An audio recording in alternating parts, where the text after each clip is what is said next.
할렐루야, 주님을 찬양합니다. 여러분을 축복하고 축복합니다. 아멘. 주님께서 여러분을 얼마나 축복하기를 원하시는지, 주님이 여러분을 얼마나 사랑하시는지 깨닫고 또 깨달으십시오. 여러분, 세상 사람들이 여러분을 상처 주고, 또 이번 설 때 또 시댁에서 상처받은 분 많이 계시죠?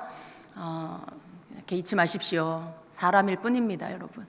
그냥 때가 되면 그 생명이 닿으면 죽고 그 몸은 흙으로 돌아갈 그냥 육신일 뿐입니다. 여러분, 마음 상하지 마시고, 또 여러분의 믿음까지 다 내어주지 마시고, 여러분 마음에 누가 뭐라 해도, 여러분에게 어떤 핍박을 주고 욕을 하고 상처를 준다 해도 여러분을 변함없이 사랑하시는 주님이 계시는 것을 믿으시고, 여러분 있는 모습 그대로를 받아주시는 주님이 계심을 믿으시고 일어나십시오. 털어버리시고 여러분의 믿음을 회복하십시오. 이 땅에 있는 어떤 것도 우리의 진정한 기쁨의 이유가 될 수 없습니다. 이 땅에 있는 어떤 것도 진정한 우리의 만족이 될 수 없습니다. 모든 사람들은 우리가 주님의 이름으로 섬기라고 붙여주신 사람들이죠. 각각 여러분의 배우자, 여러분의 자녀, 또 시댁 식구들, 또 어디죠? 친정이라고 안그로 뭐라 그러죠? 처갓집 식구들, 그 모든 관계되는 사람들, 교우들, 직장 동료, 누가 되었든지 여러분 삶에 하나님 붙여주시는, 만나게 하시는 그 모든 사람들은 여러분 그냥 사랑으로 섬기라고 붙여주신 사람들입니다. 그렇기 때문에 기대하지 마세요. 사람에게 기대하지 마시고, 사람 의지하지 마시고, 오직 여러분의 생명 대신 예수님만 의지하십시오. 하나님만 의지하십시오. 그럴 때 여러분 상처 안 받고, 혹 상처 받았다 할지라도 가장 빠른 시간에 여러분 것들을 털어버리고 일어날 수 있습니다. 자꾸 그거 묵상하지 마세요. 여러분에게 아프게 한 말 막 밤에 혼자 꺼내가지고 막 다시 묵상하고 주야로 그것을 묵상하고 그러지 마세요. 최대한 빨리 잊어버리시고 털어버리십시오. 그리고 주님의 말씀을 기억하시고 주님의 사랑을 붙잡으시고 여러분 존재가 어떤 존재인지, 얼마나 귀한 사람인지를 여러분 믿으시고 그것을 붙잡고 승리하는 여러분 되십시오. 설을 세고 온 여러분을 주님의 이름으로 축복합니다. 명절이 우리에게 기쁨이기도 하지만 또 어떤 분들에게는 아픈 시간이기도 합니다. 그러나 여러분 그 아픔들을 다 주님 앞에 던져버리시고요, 주님 안에서 여러분이 누구인지를 찾으시는 그런 여러분, 존귀한 여러분 되시길 축복합니다.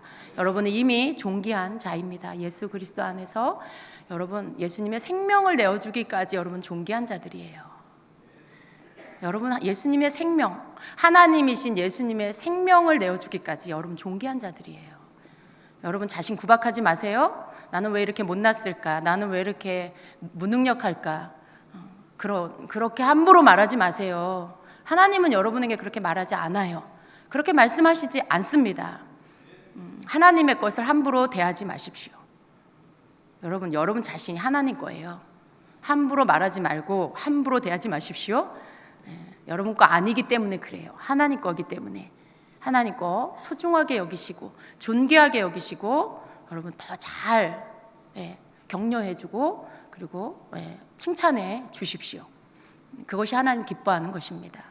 죄가 있으면 회개하시고요, 그리고 모든 것에 하나님께 감사하는 여러분이 되십시오. 아멘. 우리 말씀 같이 봅니다. 골로새서 3장 5절입니다. 골로새서 3장 5절 함께 읽겠습니다. 그러므로 땅에 있는 지체를 죽이라. 곧 음란과 부정과 사욕과 악한 정욕과 탐심이니 탐심은 우상 숭배니라. 한 번만 더 읽습니다. 그러므로 땅에 있는 지체를 죽이라. 곧 음란과 부정과 사욕과 악한 정욕과 탐심이니 탐심은 우상 숭배니라. 아멘.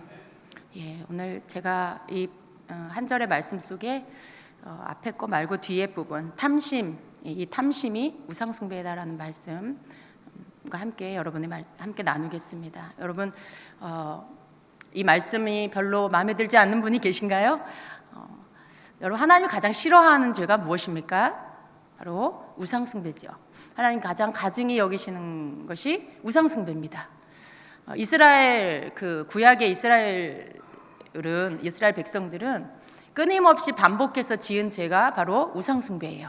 지금 우리가 말씀 묵상 큐티하고 있는 본문의 그 사사기의 말씀도요, 결국 뭐예요? 이스라엘 백성들이 하나님 앞에 우상숭배 죄를 짓고, 그리고 그 죄로 인해서 고통당하고, 그래서 하나님께 부르짖고, 그러면 하나님이 사사를 세워서 그들을 구원해 주시고, 그리고 그 사사가 죽으면 또다시 죄로 돌아가서 우상숭배하고, 그리고 또 고통당하고 부르짖고 하나님 구원해 주시고, 끊임없이 이것이 계속 반복됩니다. 여러분, 이게 비단 사사기만이 아니고요, 구약 성경 전체 가운데 흐르고 있는 흐름이에요. 끊임없이 우상숭배하고 또 고통당하고 부르짖고 하나님 또 용서하시고, 너희들은 내게로 돌아오라, 나만을 섬겨라, 이렇게 말씀하시고. 근데 여러분, 이것이 신약에 와서 멈췄을까요?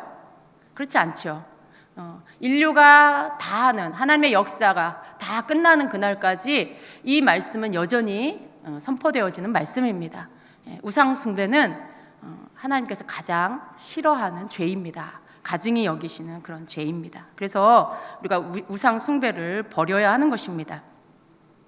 여러분, 구약에서 보면 이 우상 숭배가 뭔가 하고 보면 어떤 신상을 세워놓고, 금송아지를 세워놓고, 바알과 아세르상 이렇게 세워놓고 거기에다 절하고 숭배하고, 그런 거 우상 숭배라고 하죠. 하나님 아닌 다른 신상을 세워서 그것을 섬기는 거, 우상 숭배예요. 근데 여러분, 신약의 우상 숭배는 어떤 겁니까? 당연히 하나님 아닌, 예수님 아닌 다른 신을 섬기는 거 우상 숭배입니다. 그 보이는 어떤 제단에다가 절하고 숭배하는 거 우상 숭배예요. 그런데 그거 말고도 또 우상 숭배가 있습니다. 오늘 우리가 읽은 본문의 말씀에서처럼 탐심이 우상 숭배라고 말씀을 하고 있어요. 여러분, 이 탐심은 눈에 보이는 것입니까? 어떤 형상이 있어서 탐심이라는 그런 신상을 세워놓고 우리가 거기에다 절하고 숭배하는 건가요? 그렇지 않지요. 탐심은 말 그대로 탐하는 마음이에요. 그러니까 이 탐하는 마음은 밖에 있는 게 아니고 안에 있는 것이죠. 안에 있는 거.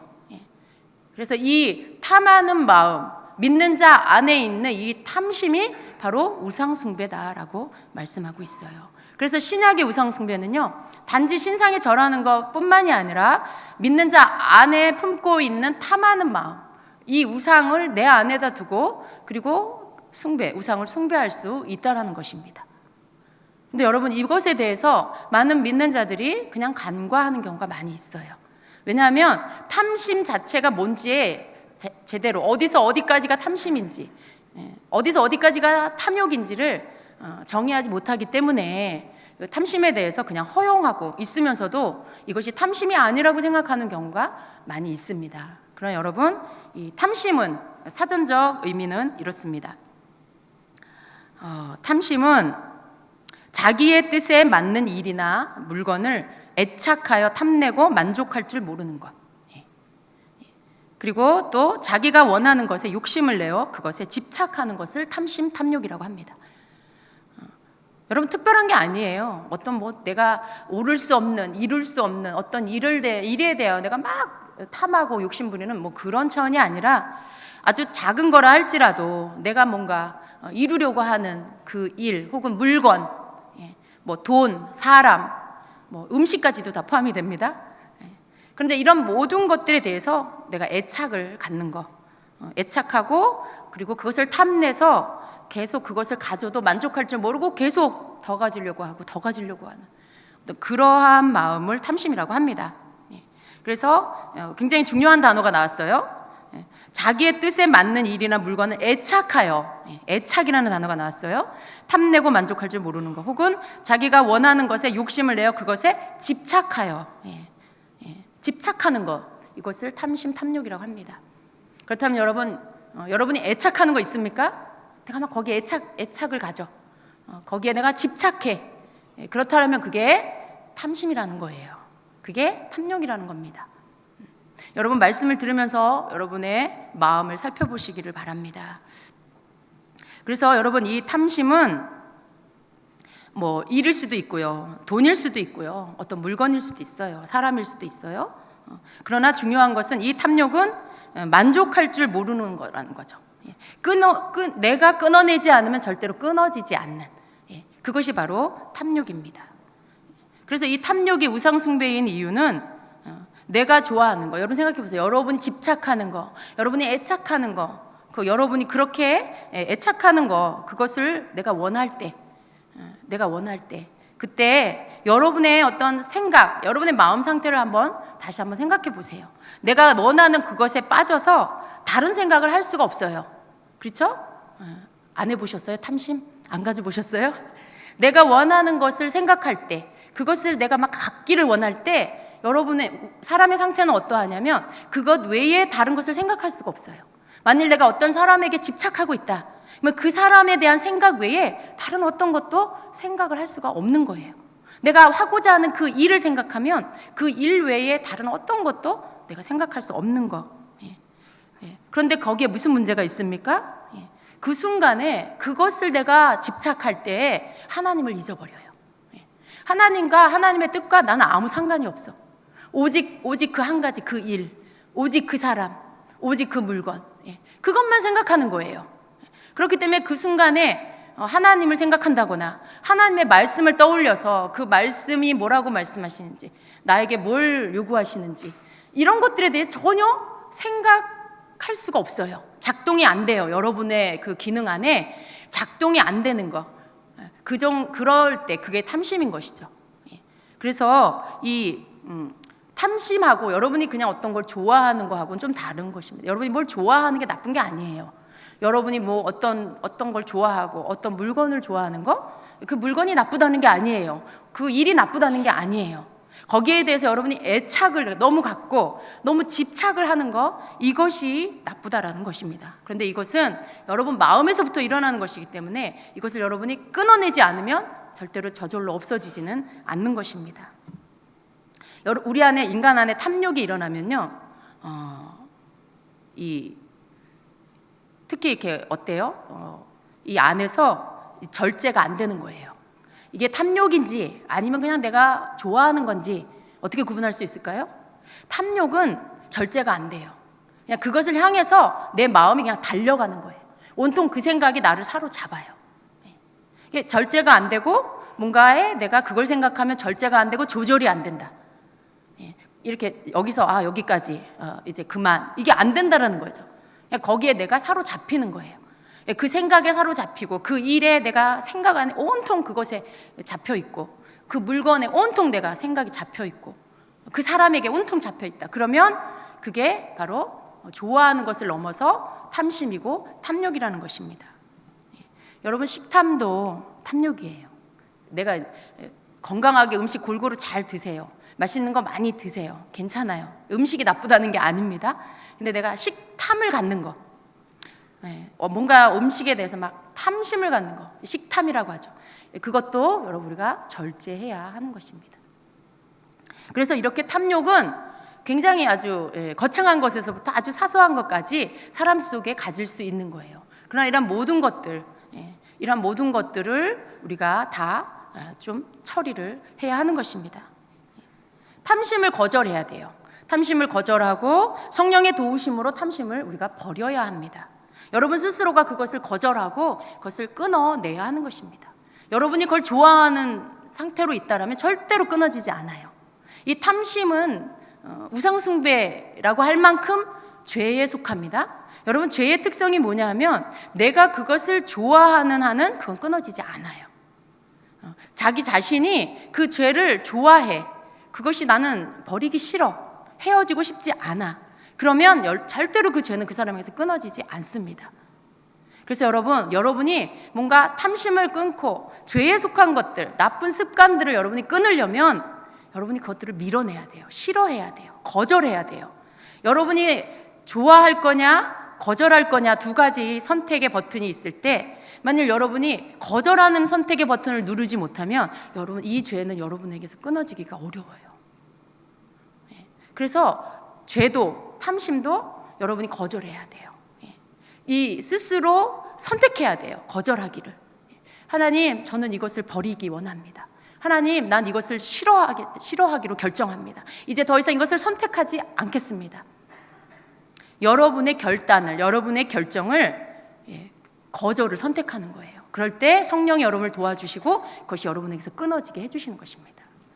여러분이 스스로 노력해서 끊는 게 아니에요. 여러분이 이거 내가 다 끊어야지, 내가 오늘부터 결심했어. 끊을 거야. 단지 그걸로 되지 않아요. 하나님 앞에 여러분의 결단을 고백하고 그리고 성령의 도우심을 구하실 때 그때 성령이 여러분을 도와주셔서 그것이 끊어지게 해주시는 것입니다. 여러분, 이 탐심은요, 탐심을 여러분이 계속 허용하면 여러분이 노예가 돼요. 그 탐심의 노예가 됩니다.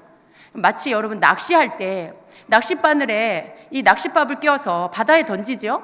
그러면 물고기가 이 낚시 바늘에 있는 줄을 모르고 그 낚시밥만 쳐다보고 어떻게 해요? 막 그것을 추구해요. 그것을 막 쫓아가요.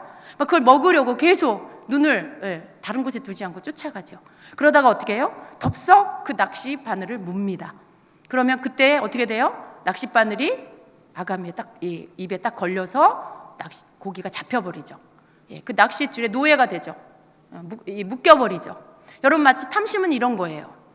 내가 추구하고 내가 좋아하는 그것만 계속 쫓아가다가 그것을 버리지 않고 포기하지 않으면 결국 내가 그것을 물고 그리고 어떻게 돼요? 거기에 노예가 된다라는 것입니다. 탐심은 이런 거예요.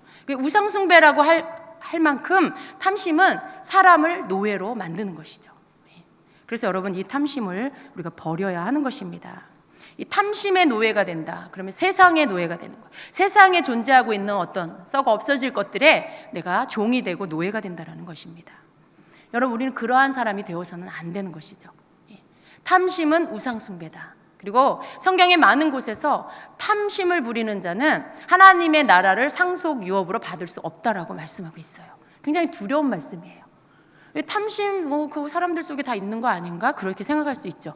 그럼 여러분이 이 탐심을, 욕심을 키워서 탐심까지 가서 이것을 여러분이 계속해서 방치하고 놓아둔다라면 결국 그 탐심의 노예가 되고요. 여러분이 하나님보다 그것을 더 섬기고 그것을 더 좋아하게 되는 그런 우상숭배 죄를 짓게 된다는 것입니다. 어떻게 우상숭배하는 자가 하나님의 나라를 상속받을 수 있겠어요? 여러분, 어떻게 우상숭배하는 자가 천국에 갈 수가 있겠습니까? 그죠? 오직 주님만을 섬기는 자가 천국에 갈 수가 있는 것이죠. 여러분, 그런데 오늘 제가 이 말씀을 여러분에게 먼저 드리는 것입니다. 그런데 정말 제가 하고 싶은 말씀은 내가 누구냐는 것을 우리가 알기를 원해요. 탐심은 이렇게 성도들을 병들게 하고 우상숭배의 죄를 짓게 할 수 있어요. 그러나 이제 우리는요, 내가 누구인지를 알아서 이 탐심을 나에게서 버리는 일들을 해야 됩니다. 여러분, 내가 누굽니까?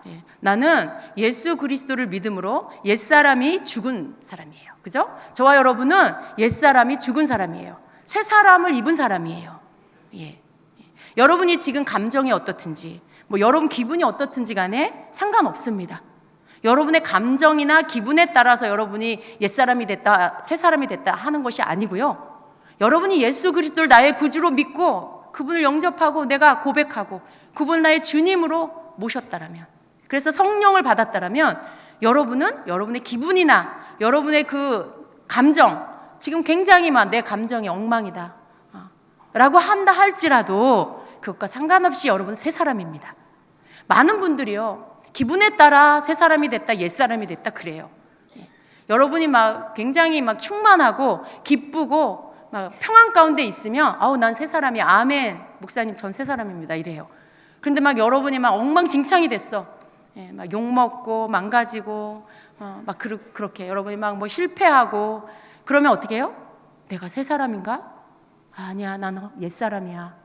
스스로 자기가 옛 사람이라고 그렇게 고백하는 사람들이 있어요. 근데 여러분, 성도의 새 사람이 되는 것은 그런 어떤 여러분의 환경, 상태, 기분, 감정 그런 걸로 결정되는 게 아닙니다. 여러분이 예수님이 나의 구주, 나의 주님인 것을 믿으면 여러분이 오늘 기분이 매우 나빠도 누군가가 여러분을 짓밟아서 엉망이 됐다 할지라도 여러분은 그냥 새 사람인 거예요. 여러분은 옛사람이 아니고 새 사람인 것입니다. 그걸 믿고 그걸 선포할 때 사단이 여러분을 환경으로, 감정으로, 기분으로 속이려고 했던 모든 것들이 걷어지는 거예요. 더 이상 그것 아래 놓여 있지 않고 그것들이 여러분에게서 안개와 같이 떠나가게 되고 여러분의 믿음의 고백으로 인해서 여러분의 믿음의 고백대로 여러분은 새 사람의 거룩함으로 다시 세워지게 되는 것입니다. 골로새서 3장 9절에는 이렇게 말씀해요. 서로 거짓말하지 말라. 너희는 옛사람과 그의 행위를 벗어버리고 새 사람을 입었으니, 입었대요. 새 사람을 입을 것이다가 아니고 입었다고 말씀합니다. 예. 새 사람을 입었으니라고요. 여러분 새 사람을 입었습니다. 옛사람과 그 행위를 벗었습니다. 예. 그 행위는 계속 우리가 벗어야 돼요. 깨닫고 버려야 돼요. 내가 새 사람인 걸 깨달으면 내 옛사람의 모든 행위들, 아직도 습관처럼 남아있는 것들이 있죠. 예. 내가 새 사람인데 왜 이런 짓을 하지? 내가 새 사람인데 왜 이런 생각을 하지? 그럴 수 있어요. 그게 옛사람의 행위들이에요. 그것들을 여러분 계속 벗어버려야 돼요. 발견될 때마다, 드러날 때마다 벗어버려야 하는 것이죠. 그러나 중요한 건 뭐예요? 여러분 새 사람을 입었다라는 것입니다. 예, 예수 그리스도 안에서 여러분은 새 사람이고 성령 안에서 새 사람이 된 것입니다. 또한 성경에서는 믿는 자를 뭐라고 말씀합니까? 하나님의 성전이라고 말씀하고 있어요. 예, 하나님의 성전. 고린도전서 3장 16절 17절에 이렇게 말씀합니다. 너희가 하나님의 성전인 것과 하나님의 영께서 너희 안에 거하시는 것을 너희가 알지 못하느냐. 누구든지 하나님의 성전을 더럽히면 하나님께서 그를 멸하시리니 하나님의 성전은 거룩하며 너희가 곧 그 성전이니라 말씀해요. 여러분 믿는 자의 정체성은 뭐예요? 하나님의 성전. 성전은 어떤 곳입니까? 하나님이 거하시는 곳이에요. 하나님이 머무시는 곳이에요. 성전은 하나님을 예배하는 곳입니다. 또 성전은요 하나님을 만나는 곳이죠. 예, 구약의 성전에서 또 짐승을 잡아서 하나님 앞에 죄를 씻고 그리고 또 거룩한 지성소에 하나님의 임재가 있었어요. 성전은 그런 곳이에요. 성전은 거룩한 곳입니다. 여러분 오늘 신약의 성도들을 향해 말씀이 뭐라고 말씀해요? 너희가 하나님의 성전이다. 우리 믿는 자가 하나님의 성전이라고 말씀해요. 왜요? 우리 안에 하나님의 영이 계시기 때문에. 우리가 죽었고 우리는 그리스도 안에서 새 사람을 입었고 그래서 우리 안에 하나님의 영이 계심으로 인해 우리가 거룩한 하나님의 성전이라고 말씀하고 있는 것입니다. 그래서 여러분 우리가 먼저 알아야 할 것은 무엇이냐? 내 존재가 하나님의 성전이라는 것을 믿는 거예요. 왜? 성경이 그렇게 말씀하시니까. 너희는 하나님의 성전이라 라고 하시니까 우리는 하나님의 성전인 것이죠. 그래서 여러분 내가 하나님의 성전인 것에서부터 출발하세요. 여러분 내가 하나님의 새 사람이 되었다라는 것에서부터 출발하세요. 여러분의 생각은 내가 하나님의 성전이 되어야지, 내가 하나님의 새 사람이 되어야지가 아니에요. 말씀은 되었다, 새 사람을 입었다, 하나님의 성전이다 라고 완료형으로 말씀하고 있는 것입니다. 그래서 우리는 그것을 믿고 나의 것으로 받아들여야 합니다. 이것이 믿음입니다. 그래서 여러분 우리가 이렇게 하나님의 거룩한 성전이고 또 하나님의 새 사람인 것을 우리는 믿어야 합니다. 또 여러분 우리가 원래 죄인이었는데 그런데 하나님께서 우리의 모든 죄를 예수님께 담당시키시고 우리를 하나님의 의가 되셨다라고 고린도서 5장 21절은 말씀하고 있어요. 하나님이 죄를 알지도 못하신 이를 우리를 대신하여 죄를 삼으신 것은 우리로 하여금 그 안에서 하나님의 의가 되게 하려 하심이라. 아멘. 우리가 하나님의 의가 되었습니다. 예수님이 우리의 모든 죄를 담당해 주셨어요. 여러분 믿으십니까? 여러분 믿으셔야 돼요. 하나님은 우리를 예수 그리스도를 통해서 의인이라고 말씀해 주십니다. 지금 여러분이 죄 지을 수 있어요. 넘어질 수 있고 실수할 수 있죠. 그러나 그것 때문에 다시 여러분이 죄인의 신분으로 돌아가는 게 아니라 여러분은 의인이고요. 하나님이 의롭지 않은 여러분, 우리를 예수님 때문에 의롭다 칭해 주셨고 우리가 아직도 넘어지고 실수하는 이러한 죄들을 하나님 앞에 나아가서 고백하고 자백함으로 용서받을 수 있는 길을 열어놓으셨습니다.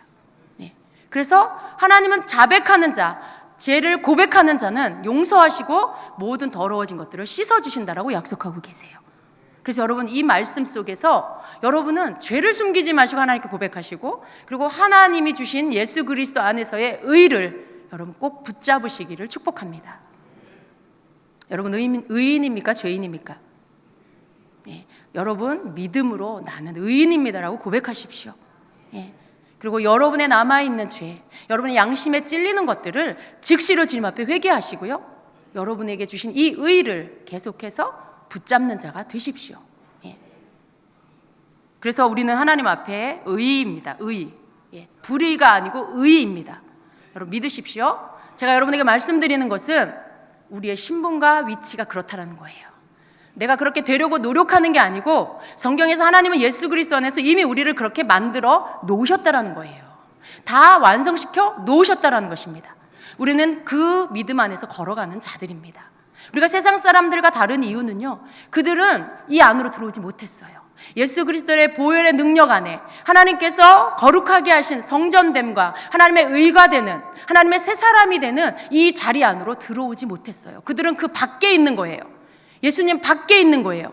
그러나 우리는 예수님 안에 있기 때문에 우리에게 주신 새로운 신분, 이것이 바로 저와 여러분의 것인 것입니다. 그래서 여러분 이것을 꼭 붙잡으십시오. 제가 오늘 여러분에게 탐심을 이야기하다가 믿는 자의 신분을 말씀드린 이유는요, 우리는 이러한 하나님 안에서 거룩한 자들이죠. 새 사람이죠. 그런데 이 탐심은 어떤 거냐면, 탐심은 하나님을 섬기는 게 아니에요. 내가 탐하는 것을 섬기는 거고요. 더 깊이 들어가면 바로 나 자신을 섬기는 것이 됩니다. 보세요. 탐심은요, 밖에 있는 게 아니라고 말씀드렸어요. 내 마음 안에서 내가 허용하고 있는 거예요. 그대로, 내가 내 마음 안에서 허용하고 있는 것이고, 또 말 그대로 내가 탐하는 것이죠. 내 마음에 있는 거예요. 탐심은 어디에 있어요? 내 마음에 있어요. 말 그대로 탐하는 마음이 탐심이에요. 그 물건이 아니에요. 그 사람이 아니에요. 그 일이 아니에요. 탐심은 내 마음, 탐하는 마음을 탐심이라고 하죠. 근데 이게 어디에 있냐면 내 안에 있고요. 이걸 누가 허용해 주었냐 하면 내 자신이 허용해 준 거예요. 여러분, 누가 억지로 야, 너 저거 탐해라 그래서 탐한 거 아니잖아요. 그죠? 여러분 스스로가 그걸 끌려서 이렇게 간 거예요. 하와가 하나님의 말씀을 변개시키는 마귀한테 속아서 그 선악을 알게 하는 열매를 쳐다보고 끌려서 어떻게 했어요? 결국 따먹었어요. 여러분의 마음이 끌리는 거, 여러분의 마음이 끌리는데 그걸 허용해. 안 돼. 하나님 저거 먹지 말라 그랬어. 그러면 딱 거기서 절제해야 되고 거기서 조절해야 되는 거죠. 돌아서야 되는 거죠. 그런데 하와는 그걸 허용했어요. 그 탐하는 마음을 허용해서 더 가까이 가다가 눈으로 죄짓고, 또 손을 들어 행동으로 죄짓고, 맨 처음엔 어떻게 해요? 마음과 생각으로 죄짓고, 그 다음에 눈으로, 손으로, 행동으로 죄짓고, 그렇게 된 거죠. 여러분, 탐심은 그런 거죠. 여러분이 마음을 열어주고 허용해 주어서 거기에 끌려가는 거예요. 끌리는 거. 그래서 여러분, 탐심은요, 여러분 안에서 여러분이 허용해 주었기 때문에 생기는 거라는 걸 아셔야 돼요. 근데 왜 그걸 허용해 줄까요? 왜 여러분이 그렇게, 우리 믿는 자들 왜 그것을 허용할까요? 그게 좋아. 그게 너무 보암직도 하고 먹음직도 하고 지혜롭게 할 만큼 탐스러워 보여. 그게 너무 좋아. 내가 그걸 가지면 멋진 사람이 될 것 같고, 내가 그런 일을 하면 굉장히 가치 있고 괜찮은 사람이 될 것 같고, 내가 돈을 좀 많이 벌면, 이게 돈이 나쁜 게 아니에요, 여러분. 돈이 나쁜 게 아니에요. 돈을 탐하는 마음이 나쁜 거죠. 자기를 높이고 자기를 치장하고 자기를 세우기 위해서 그걸 탐하는 것. 그러니까 이 탐하는 마음을 허용하는 것 안에 뭐가 있는 거죠? 자기가 있는 거예요. 자기.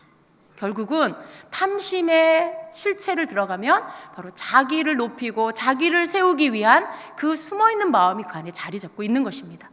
그래서 왜 탐심이 우상숭배라고 했냐?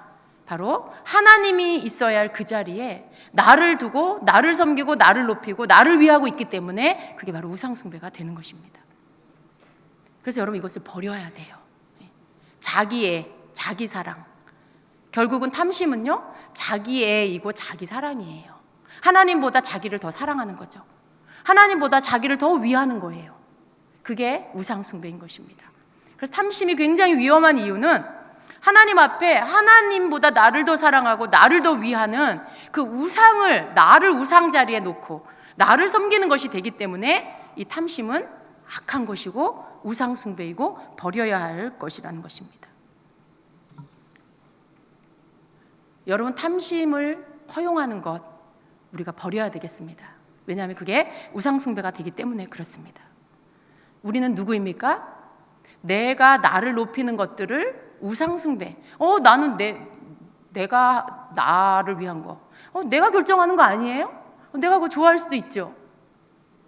내 주인은 나 아니에요? 이렇게 말할 수 있죠. 그런데 여러분, 성경은 내 주인이 내가 아니고 하나님이라고 말씀하고 있어요. 이 믿는 자는요, 주인이 바뀌었어요. 여러분, 예전에 죄인인 우리는 죽었어요. 그리고 예수 그리스도 안에서 우리가 예수님의 피값으로 산바되었고, 그래서 우리는 이제 소유주가 바뀌어서 내 주인이 내가 아니고 우리 부모님도 아니고 바로 예수님이, 하나님이 나의 주인이 되었습니다. 고린도전서 6장 19절에는 20절에는 이렇게 말씀합니다. 같이 읽으려고 하는데 말씀이 안 나오고 제가 읽겠습니다. 너희 몸은 너희가 하나님께로부터 받은 바 너희 가운데 계신 성령의 전인 줄을 알지 못하느냐. 너희는 너희 자신의 것이 아니라 값으로 산 것이 되었으니 그런즉 너희 몸으로 하나님께 영광을 돌리라. 아멘. 여러분, 이 말씀을 꼭 기억하십시오. 그리고 아침마다 고백하세요. 나는 하나님의 것이다. 나는 예수님의 것이다. 값을 주고 나를 사셨다.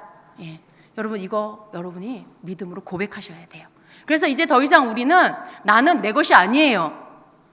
여러분 자식도 여러분 거 아니에요. 주님 거예요. 제가 어느 날 우리 자녀 때문에 이렇게 막 걱정하면서 기도를 했어요. 애타는 마음으로 기도를 하는데 주님이 그러세요. 너는 왜 네 것도 아닌 것을 가지고 그렇게 걱정을 하고 있느냐? 왜 너는 네 것도 아닌데 네 것인 것처럼 그렇게 애타하느냐? 걱정하느냐? 그 아이 내 거야, 이렇게 말씀하세요. 네 자녀 네 거 아니야, 내 거야. 네가 그 아이를 사랑하는 것보다 내가 그 아이를 더 사랑해. 내가 그 아이를 더 보살피고 있어. 왜 너는 그 아이를 걱정해?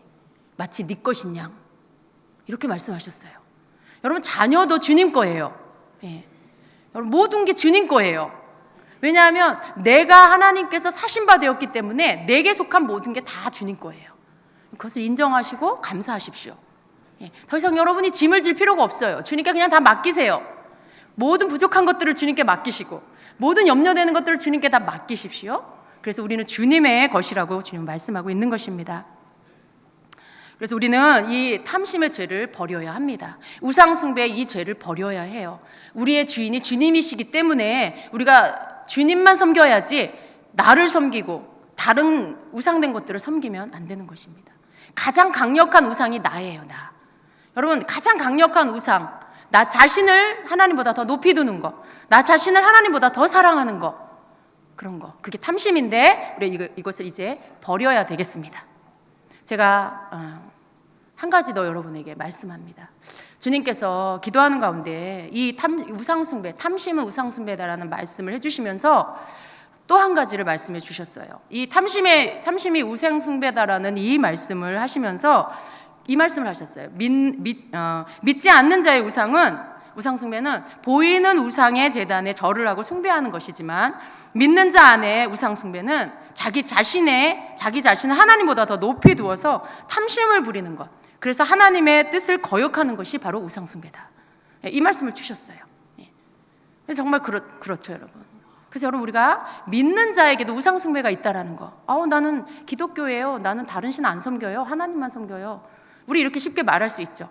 그러나 믿는 자의 우상숭배는 더 이상 다른 우상이 다른 신을 섬기는 게 아니에요. 밖에 보이는 신적인 제단에 어디 절하고 그런 우상숭배가 아니에요. 믿는 자의 우상숭배는 탐심이라는 거. 우리 안에다가 나의 신상을 세워놓고 나를 섬기는 게 바로 우상숭배라는 거 여러분 깨달으시고요. 이 우상들을 다 제하시기를 축복합니다. 그러면서 주님이 뭐라고 하시냐면 창세기 5장의 에녹을 말씀하시면서, 창세기 5장에 나오는 에녹은 그 에녹은 바로 너희들이다 라고 하세요. 이 에녹이 어떻게 살았습니까? 5장 24절에 보면 에녹이 하나님과 함께 걷더니 하나님께서 그를 데려가심으로 그가 더 이상 세상에 있지 아니하더라, 이렇게 말씀해요. 그 에녹을 여러분 너무 원하시죠? 어떤 분의 기도 제목은 주여 나도 에녹이 되게 해 주십시오. 한동안 여러분 작년에 제가 이 에녹에 대한 말씀을 전하고 많은 분들이 그 프로필 글에 에녹이 되기 원합니다. 에녹이 될지어다. 에녹이 되게 하옵소서. 뭐 이런 거 많이 올렸어요. 저도 하나님 앞에 주여 에녹이 되게 하옵소서 그랬어요. 그런데 기도하는 건데 주님이 뭐라고 하시냐면, 신약의 성도는 더 이상 에녹이 되려고 노력하고 애쓰는 게 아니고 이미 에녹이다 라고 하셨어요. 그 말씀을 딱 듣는데 확 깨달아졌어요. 제가 무슨 말씀이냐면, 에녹의 삶을 보니까 특별한 게 없어요. 그가 65세에 무드셀라를 낳고요. 300년을 살았어요. 그 300년을 사는 동안에 하나님과 함께 걸었어요. 그러다가 어느 날 하나님이 그를 하늘로 데려갔어요. 이게 다예요. 그가 성도를 나가서 나라를 열방을 얻고 나라를 얻고 교회를 개척해서 세우고 많은 영혼을 구원하고 이런 거 없어요. 그냥 그의 삶의 것들을 기록하고 있는 창세기 5장의 말씀은 그가 무드셀라를 낳았고 300년을 살면서 자녀들을 낳았고 하나님과 함께 걷다가 어느 날 하나님이 그를 데려갔더라. 끝. 여러분, 굉장히 심플해요. 그런데 우리는 그 에녹을 부러워하면서 주여 나도 에녹이 되게 하옵소서 막 그랬어요. 그런데 하나님의 말씀은 뭐냐면 신약의 성도는 이미 에녹이다. 에녹의 삶을 보니까 하나님과 함께 걸은 거. 하나님과 함께 걸은 거. 근데 주님이 그 말씀을 저에게 딱 주시는데 저에게 확 깨달아진 게 뭐였냐면 신약의 성도는 구약의 성도와 달라요. 구약의 성도는 몇몇 사람에게만 성령이 임했어요. 근데 신약의 성도는 예수님이 십자가에 죽으시고 부활하신 이후에 예수님이 가시면서 보혜사 성령을 보내주셨어요. 하나님 보내주셨어요. 근데 예수님을 믿는 자는 그 안에 성령이 오세요. 성령님은 하나님이세요. 우리가 성령 안에서 걷는 건 하나님과 함께 걷는 거예요. 그래서 하나님께서 신약의 성도는 이미 에녹이다라고 말씀하시는 것은 바로 우리 안에 계시는 성령 하나님을 두시고 말씀하시는 거예요. 하나님과 함께 걷는 거, 그게 에녹의 삶인데 신약의 성도는 이미 성령 받은 신약의 성도는 하나님과 함께 걸을 뿐만 아니라 그분과 함께 살고 있기 때문에 그래서 하나님이 신약의 성도는 바로 이미 에녹이다 이렇게 말씀하신 것입니다. 여러분 기쁘십니까? 저는 이 말씀을 듣고 주님 그렇습니다. 아멘입니다. 주님 할렐루야입니다. 제가 너무 기뻤어요. 에녹이 되려고 노력하는 게 아니었습니다. 믿음으로 우리가 에녹인 걸 믿는 거예요. 제가 앞부분에 여러분에게 계속해서 우리의 신분에 대해서 우리의 위치에 대해서 말씀드린 이유는요. 바로 우리의 신분이 바뀌었다라는 것. 성령이 오셨기 때문에 우리가 새 사람이 된 것처럼 성령이 우리 안에 들어오셨기 때문에 우리가 에녹이 된 것입니다. 그래서 주님이 그러세요. 에녹은 신약의 성도의 예표다.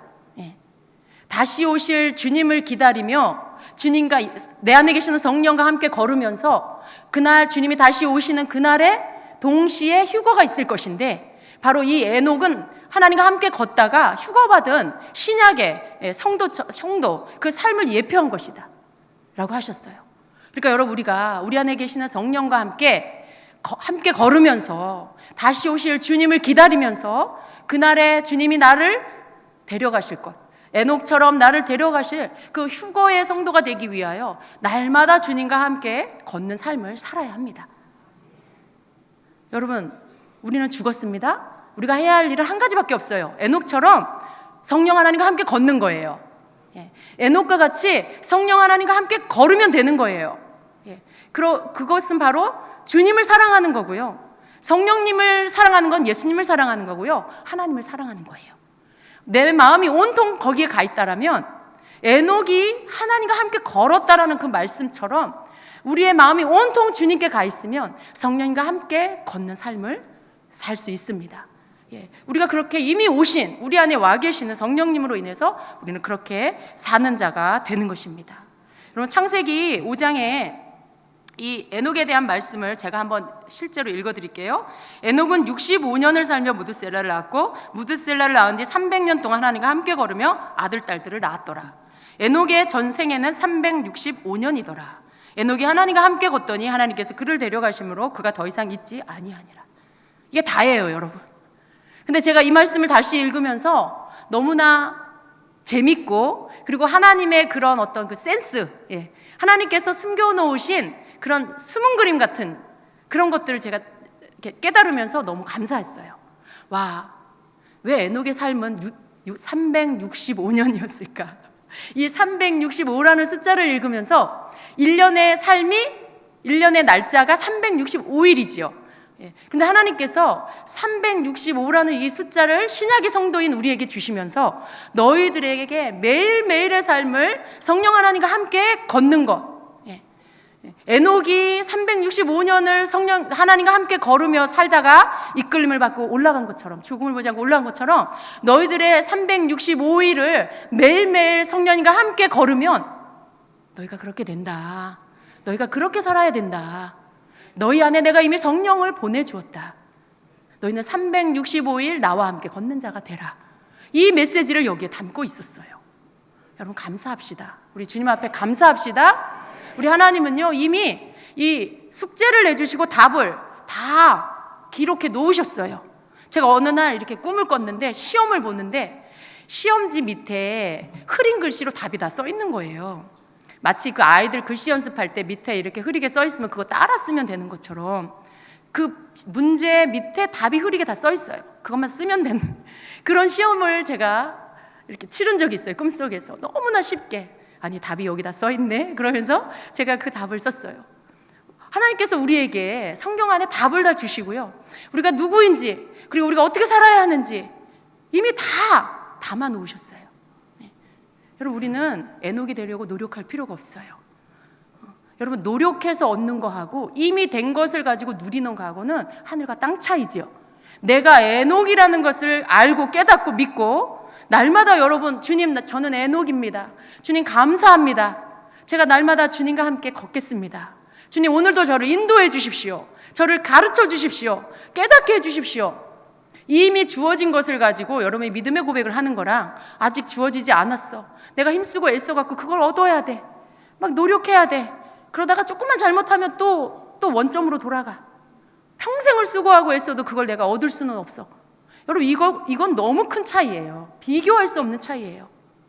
그런데 많은 성도들이요 이 후자의 삶을 살고 있다는 것입니다. 노력하고 애써서 그걸 얻으려고 해요. 그러나 주님은 뭐라고 하시냐면 성경에 이미 너희가 신약의 에녹이다. 이미 새 사람이다. 이미 너희는 의인이다. 이렇게 말씀하고 있는 거예요.